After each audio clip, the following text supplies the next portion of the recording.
যার কোনো দরজা নেই, জানালা নেই, ভিতরে কোনো আসবাবপত্র নেই, এখানে একজন চিকিৎসক বসতে পারে না, পাশের অন্যের জায়গাতে বসে সে এখনো বারান্দায় বসে চিকিৎসা সেবা দিয়ে যাচ্ছে। 1937 সালে নির্মিত হয়েছে।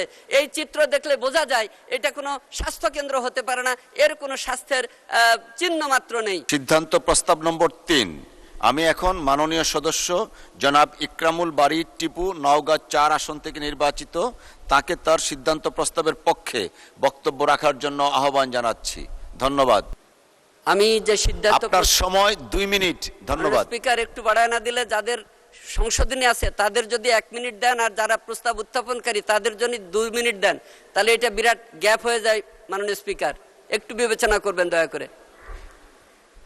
আমি যে সিদ্ধান্ত প্রস্তাব উত্থাপন করেছি সেই সিদ্ধান্ত ইতিমধ্যেই সরকারের পক্ষ থেকে বাস্তবায়নের সিদ্ধান্ত গৃহীত হয়েছে। সরকার ইতিমধ্যেই মাননীয় প্রধানমন্ত্রীর সানুগ্রহ সম্মতিক্রমে দেশের 418টি উপজেলা স্বাস্থ্য কমপ্লেক্সকে 50 শয্যা থেকে 101 শয্যায় উন্নীত করার সিদ্ধান্ত গ্রহণ করেছেন, সার্কুলার জারি করেছেন। যে কারণে আমি এই সিদ্ধান্ত প্রস্তাবের পক্ষে অনেক আগে নোটিশ দিয়েছিলাম। আমি ওই প্রসঙ্গে একটু কম কথা বলে একটু অন্য প্রসঙ্গে বলতে চাই সংশ্লিষ্ট বিষয় নিয়ে।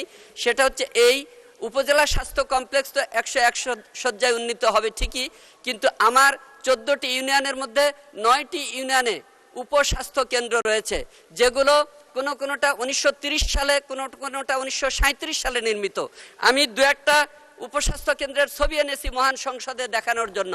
এটা একটা মাটির 2তলা বিল্ডিং, 1930 সালে নির্মাণ করা হয়েছিল, টিনের ছাউনি, যার কোনো দরজা নেই, জানালা নেই, ভিতরে কোনো আসবাবপত্র নেই, এখানে একজন চিকিৎসক বসতে পারে না, পাশের অন্যের জায়গাতে বসে সে এখনো বারান্দায় বসে চিকিৎসা সেবা দিয়ে যাচ্ছে, মানুষ সেইখানে চিকিৎসা সেবা গ্রহণ করছে। এইটা আরেকটা ইউনিয়ন স্বাস্থ্য উপকেন্দ্র, যেখানে 1937 সালে নির্মিত হয়েছে। এই চিত্র দেখলে বোঝা যায় এটা কোনো স্বাস্থ্য কেন্দ্র হতে পারে না, এর কোনো স্বাস্থ্যের চিহ্ন মাত্র নেই।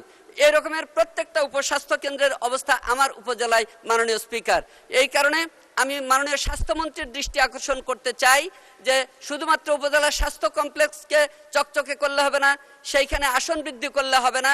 যেহেতু গ্রাম এলাকায় উপজেলাগুলো অবস্থিত, গ্রামের প্রত্যন্ত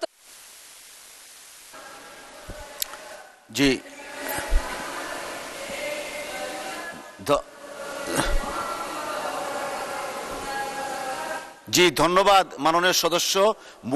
মূল প্রস্তাবটা পঠিত হয়েছে। Thank you. উনি নিশ্চয়ই শুনেছেন।